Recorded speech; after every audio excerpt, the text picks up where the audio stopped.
मोहन अपनी पत्नी रागिनी, पिता रामलाल और बेटे गौरव के साथ एक किराए के घर में रहता था। वो पेशे से एक मिस्त्री था और जैसे तैसे अपनी जीविका चला रहा था। पापा, मेरी फीस जमा होनी है। हाँ हाँ, ये लो बेटा। पापा, ये कम है। आप भूल गए क्या? मैंने आपको बताया तो था कि इस साल फीस बढ़ गई है। अच्छा, हाँ हाँ, पर चल, तू इतना ही ले जा बेटा। अभी इतना ही है। मैं तेरी मैडम से बाद में बात कर लूंगा। अच्छा, ज्यादा परेशान ना हो, आ जाओ, खाना खाओ। अरे नहीं नहीं, परेशान नहीं हो रहा हूँ।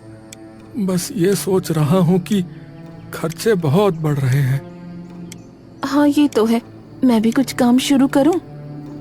नहीं नहीं, उसकी जरूरत नहीं है, मैं संभाल लूंगा। तभी अचानक उसके पिता बुरी तरह खांसने लगे। अरे अरे, क्या हुआ पिताजी, क्या हुआ?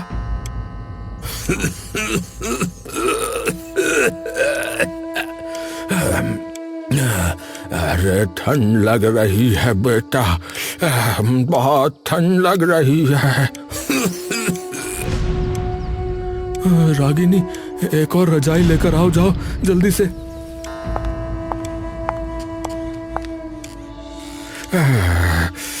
बेटा मोहन, तेरे ऊपर बहुत बोझ आ गया है ना। अरे नहीं तो, किसने कहा? अरे बेटा, बूढ़ा जरूर हूँ, लेकिन कान अभी भी काम कर रहे हैं। सब जानता हूँ। अरे आप फिक्र मत करो पिताजी।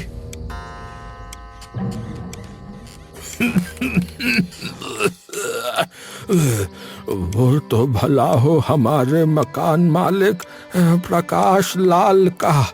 मैं यहाँ 40 साल से रह रहा हूँ, तब से उन्होंने किराया नहीं बढ़ाया। आज भी वही वो 100 रुपए लेते हैं। अरे बहुत भले आदमी हैं। हाँ, ये तो सही बात है, लेकिन अब आप ज्यादा मत बोलो, आराम करो, क्योंकि आपको बहुत खांसी भी आ रही है।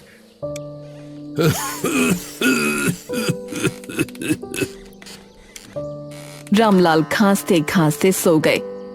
इस बीच एक दिन सर्दी अपने चरम पर पहुंच गई। हवा ऐसे चल रही थी जैसे किसी ने बर्फ का तूफान खोल दिया हो। उस शाम मोहन बाहर काम से लौटा तो उसके हाथ पैर सुन्न थे। अरे राम राम राम राम, आज तो बहुत ज्यादा सर्दी है। पापा, मेरे हाथ पैर सुन्न हो रहे हैं। बहुत, सच में बहुत ठंड है। आप जल्दी आ जाते तो अच्छा होता। आज पिताजी की तबीयत बहुत खराब है। मोहन ने तुरंत चारपाई पर पड़े अपने पिता की तरफ नजर डाली। रामलाल बुरी तरह कांप रहे थे। उनकी खांसी अब और बढ़ चुकी थी। अरे पिताजी, क्या हो गया आपको पिताजी?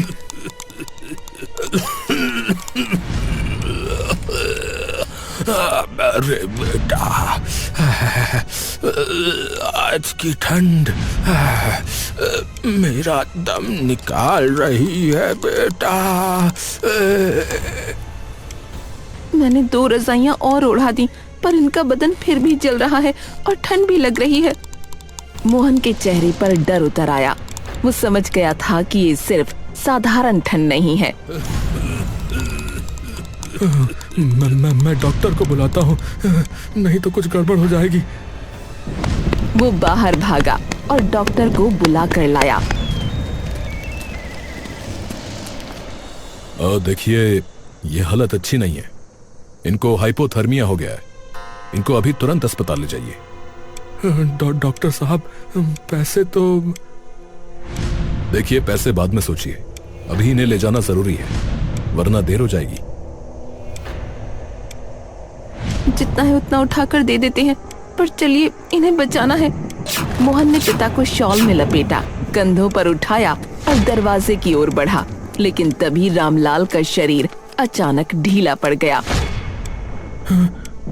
पिताजी पिताजी पिताजी पिताजी बोलिए पिताजी पिताजी पिताजी। दादू दादू।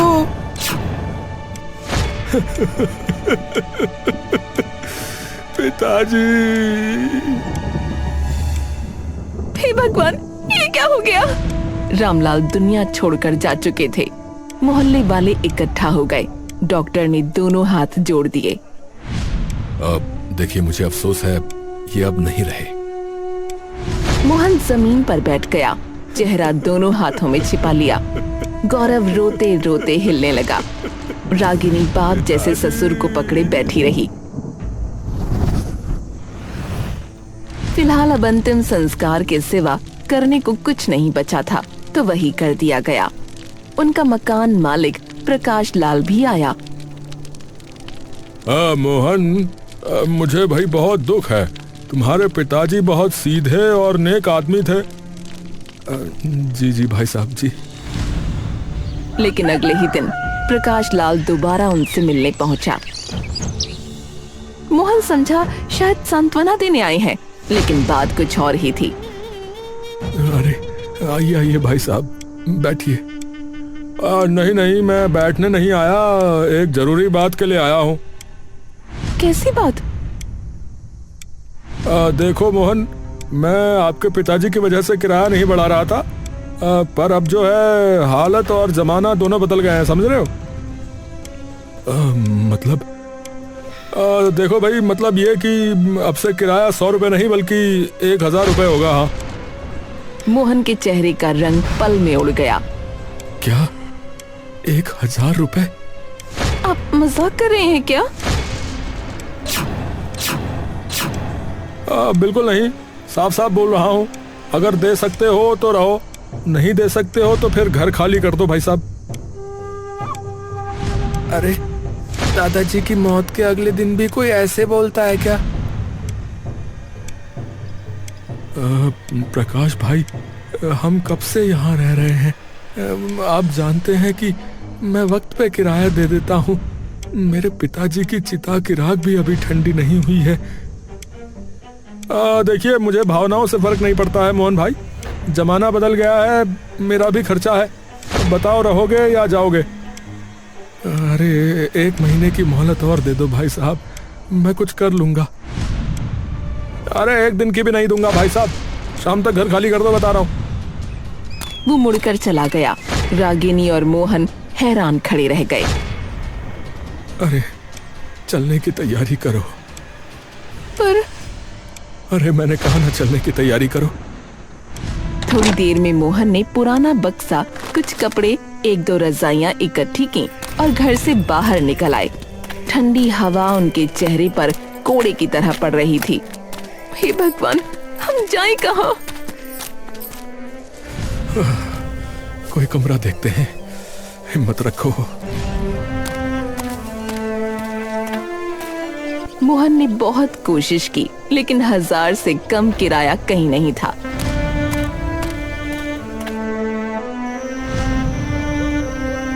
मोहन निराश होकर फुटपाथ के किनारे बैठ गया और तीनों ने एक रजाई में खुद को ढक लिया। वो रात बहुत ठंडी थी, हवा बदन काट रही थी। रजाई में घुसकर भी पूरा परिवार कांप रहा था। कहीं हम लोग ठंड से मर ना जाएं। जैसे तैसे रात कटी और सुबह सुबह की धूप जैसे किसी ने जीवन दान दे दिया हो। पापा, हम ऐसे नहीं रह सकते, कुछ कीजिए ना पापा। हाँ मोहन, कम से कम एक झोपड़ी ही बना लो।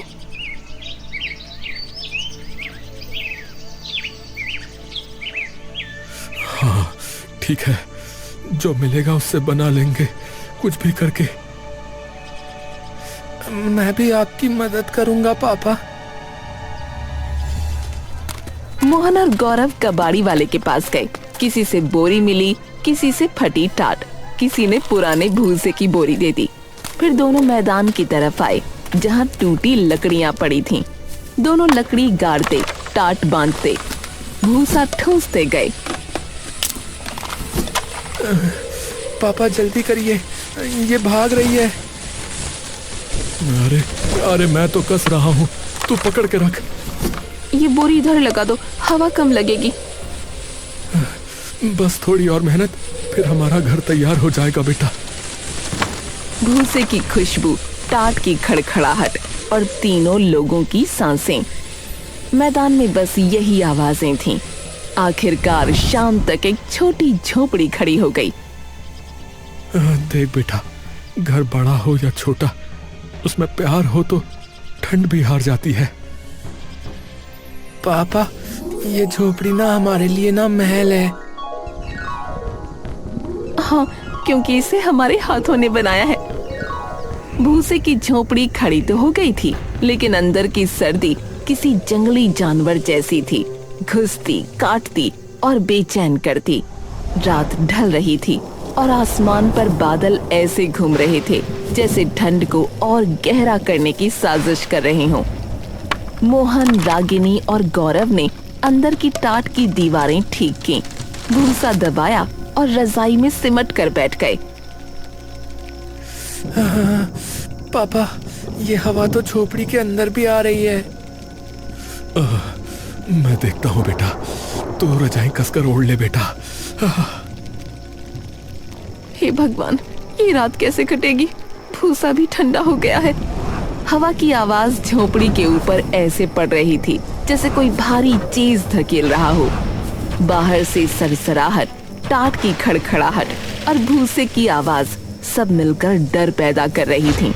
और अचानक एक तेज झटका आया जिससे झोपड़ी की आधी छत धड़ाम से अंदर गिर पड़ी।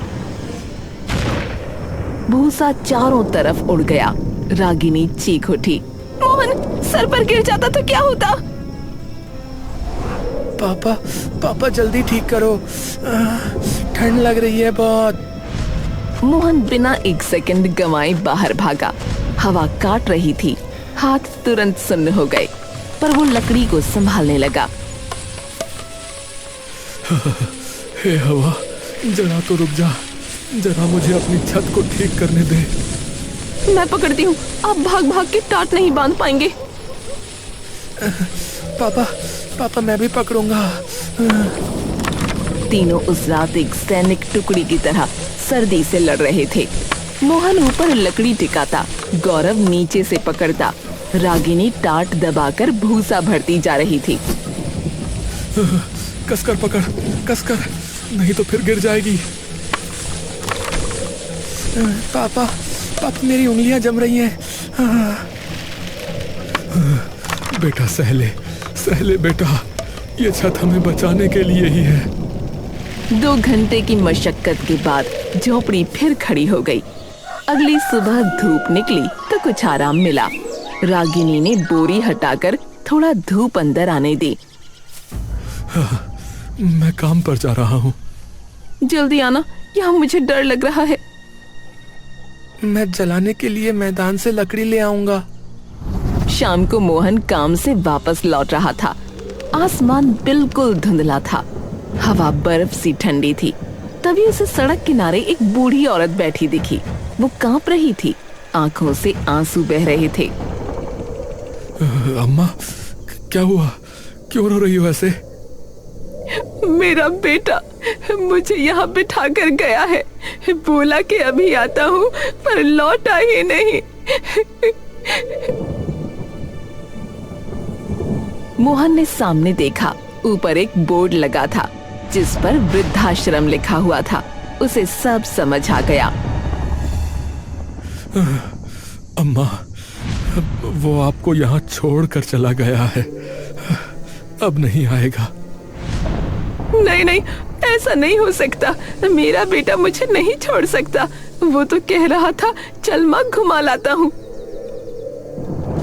अम्मा, रात होने वाली है और देखो ना, ठंड बहुत है। मैं यहाँ से नहीं जाऊंगी, मेरा बेटा आएगा, जरूर आएगा। अरे लेकिन मेरा बेटा मुझे वृद्धाश्रम में कैसे छोड़ सकता है? नहीं, वो आएगा। अम्मा जिद पर अड़ी थीं, हाथ पैर कांप रहे थे, आंखों से आंसू बह रहे थे, चेहरा ठंड से नीला पड़ रहा था। मोहन के मन में अपने पिता की ठंड से हुई मौत का दर्द जाग गया। अम्मा सुनिए, आप मेरी माँ जैसी हो। अगर आप यहीं बैठी रहीं तो ठंड आपको आप एक काम कीजिए, आप मेरे साथ चलिए। बेटे, तुम सच में ले जाओगे मुझे? हाँ हाँ चलिए, रात और ठंडी हो जाएगी। रात तक मोहन अम्मा को लेकर झोपड़ी में पहुंचा और सब बताया। अरे राम राम, इतनी ठंड में कैसे छोड़ दिया किसी ने इन्हें? दादी जी, आप यहाँ बैठिए। रात तेज हो चुकी थी, तापमान गिर रहा था। झोपड़ी के अंदर भाप की तरह ठंडी सांसें दिख रही थीं। अम्मा की हालत बिगड़ने लगी। बेटा, बहुत ठंड लग रही है। ओ भगवान, मोहन कुछ कीजिए ना, इनकी तबीयत बिगड़ रही है। मोहन भागकर डॉक्टर को लाया। देखिए, ये जगह इनके लिए ठीक नहीं है। इतनी ठंड बूढ़े शरीर को और नुकसान करती है। तो अब क्या करूं डॉक्टर साहब? देखिए, इन्हें जो गर्मी चाहिए थी वो अब अस्पताल में ही मिलेगी। देखिए, इन्हें जो गर्मी चाहिए वो अब अस्पताल में ही मिलेगी। अम्मा धीरे धीरे सुस्त पड़ने लगी। उधर सुबह वृद्धाश्रम में एक लड़का पहुंचा। कल रात यहाँ एक बूढ़ी औरत आई थी क्या? नहीं बेटा, हमने तो किसी को नहीं देखा। अरे ऐसे कैसे हो सकता है? सीसीटीवी दिखाओ। उन्होंने बाहर का सीसीटीवी चलवाया।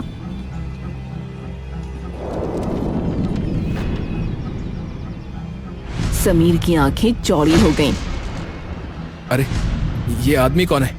ये मेरी माँ को कहाँ ले गया? गुस्से से उसका चेहरा लाल हो गया, पर वृद्धाश्रम वाले भला क्या जाने। समीर बाहर निकला, दिल उबाल खा रहा था।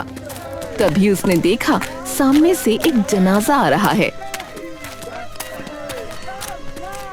जनाजे के पीछे चलने वाला आदमी वही था, फुटेज वाला। अरे रुको, तुम ही थे ना जो रात को अम्मा को अपने साथ ले गए थे? कहाँ है मेरी अम्मा?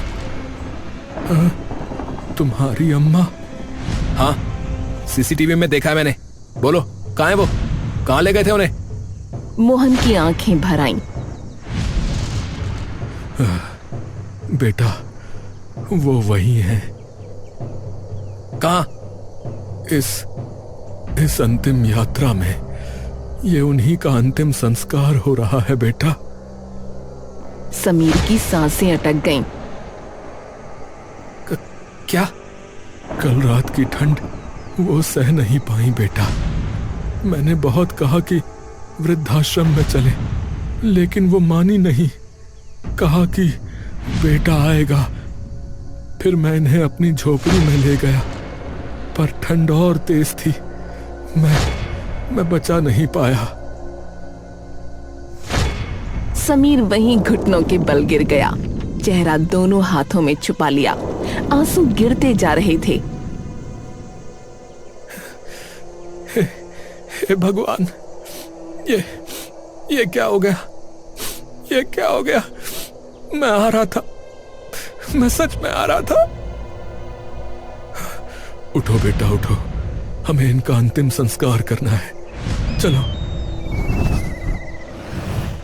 अम्मा की चिता की आग अब धीमी होकर राख में बदल रही थी। मोहन, रागिनी और गौरव चुपचाप खड़े थे। उसी बीच समीर ने कांपते हुए अम्मा की चिता को अंतिम बार देखा और फिर मोहन की ओर मुड़ा। बेटा, एक बात पूछो। पूछिए। तुमने इन्हें वहां क्यों छोड़ा था? मैंने नहीं छोड़ा था, मैंने नहीं छोड़ा। तुमने नहीं छोड़ा? क्या मतलब? तो किसने छोड़ा? मेरा नाम समीर है और ये अम्मा मेरी दादी थी। उन्हें मेरे पिताजी वहां छोड़ आए थे। मोहन, रागिनी और गौरव भौचक्के रह गए। समीर की आंखें नम थीं, पर उनमें एक गुस्सा गहरे पानी जैसा छिपा था। मैं तो विदेश में पढ़ता था। कल रात ही आया हूं। जब मैंने घर में पूछा कि अम्मा कहाँ है, तो मेरे पिता ने कहा कि उनका देहांत हो गया। लेकिन उनका तो हाँ, वहां कोई अंतिम संस्कार का निशान, कोई मेहमान या रिश्तेदार, कुछ भी नहीं था। तभी मुझे शक हुआ और मैं उनसे उलझ पड़ा। फिर उनके मुंह से निकला कि बुढ़िया बोझ बन गई थी, उसे वृद्धाश्रम छोड़ा है। हे भगवान, कोई ऐसा कैसे कर सकता है? हमारे मकान मालिक ने हमें घर से निकाला तो हम उसे निर्दयी समझ रहे थे, पर जो अपनी माँ को घर से निकाल दे, उससे ज्यादा निर्दयी कौन हो सकता है? आपने मेरी दादी को बचाने की कोशिश की। आपके पास कुछ नहीं था, फिर भी आपने अपना सब कुछ दिया। इसका बदला मैं कभी नहीं चुका सकता। आइए आप मेरे साथ चलिए। मैं आपको रहने की जगह दूंगा। लेकिन लेकिन कुछ नहीं। चलिए। समीर उन्हें लेकर चला। सब सोच रहे थे कहीं कोई नई जगह होगी, कोई बड़ा घर, कोई कमरा, लेकिन वो उन्हें वहीं ले गया, उसी घर के सामने, उसी दरवाजे पर जहाँ से मोहन और उसका परिवार बेइज्जत करके बाहर निकाले गए थे। मोहन ठिठक गया। बेटा ये तो क्या हुआ? आप लोग रुक क्यों गए? तभी अंदर से गुस्से से प्रकाश लाल बाहर आया। अरे तुम लोग वापस क्यों आ गए भाई? मैंने तो वो वाक्य पूरा करता इससे पहले समीर उसके सामने खड़ा हो गया। उसकी आंखों में तूफान था। आपकी हिम्मत कैसे हुई? मेरी दादी को घर से निकालने की आपकी हिम्मत कैसे हुई? हैं? आपको शर्म नहीं आई क्या? आपको शर्म नहीं आई आपको? अरे मैं तो उन्हें लेने गया था। उन्होंने झूठ पे झूठ बोला जा रहा है। ये वो मर चुकी है और उनका अंतिम संस्कार मैंने किया है अभी। आप खुश हो ना? बहुत बहुत बधाई हो आपको। प्रकाश लाल एक बहुत ही नीच इंसान था। उसके अगले शब्द और भी गिरे हुए थे। अरे वो सब छोड़ो, ये बताओ ये लोग यहाँ क्यों आए वापस? मैंने तो इन्हें निकाल दिया था। आपने इन्हें क्यों निकाला? क्यों निकाला आपने इन्हें? हाँ, क्योंकि चुप! अब मुझे कुछ नहीं सुनना है। ये घर मेरे नाम है। शायद आपको याद नहीं है, ये लोग यहीं रहेंगे और आप निकलेंगे अभी और इसी वक्त। अरे तू अपने बाप को घर से निकालेगा? है? बाप को घर से निकालेगा? जब आप अपनी माँ को घर से निकाल सकते हैं, तो मैं भी अपने बाप को घर से निकाल सकता हूँ, समझे? मोहन ने आगे बढ़कर समीर को पकड़ लिया। अब बेटा गुस्सा मत करो। जाने दो, जो हुआ सो हुआ, जाने दो बेटा। अब इन्हें निकालने की जरूरत नहीं है। मोहन अंकल, मैं आपकी इंसानियत समझ रहा हूं, पर मेरे पिता की हरकतों की कोई माफी नहीं है। जिसने अपनी मां को ठंड में मरने के लिए छोड़ दिया हो, ठंड में मरने के लिए, वो किसी घर के लायक नहीं है। किसी घर के लायक नहीं है वो। प्रकाश लाल रोने लगा, हाथ जोड़ने लगा। अरे बेटा गलती हो गई बेटा, दोबारा नहीं होगी। दोबारा के लिए मेरी दादी जिंदा है? अब मेरी दादी जिंदा है? बोलो। उनको तो ये ठंड खा गई और आपके कर्मों ने मेरे दिल को इस ठंड से भी ज्यादा ठंडा कर दिया है। अब इसमें आपके लिए कोई भावना नहीं है। प्रकाश लाल गिड़गिड़ाता रहा, पर उसको घर से बाहर निकाल दिया गया। मोहन अंकल, आइए, ये घर अब से आपका है। मेरी दादी ने अपनी पूरी उम्र इसी घर में बिताई थी और उनकी आखिरी यादों को मैं इंसानियत के साथ जोड़ना चाहता हूं। आपने उन्हें मन से अपनाया, अब ये घर आपको मन से अपनाएगा। बेटा, भगवान तुम्हें खुश रखे। तुमने हमें सिर्फ छत नहीं दी, इज्जत भी लौटा दी बेटा, इज्जत भी लौटा दी। और इस तरह उनके जीवन में वापस से सब ठीक हो गया।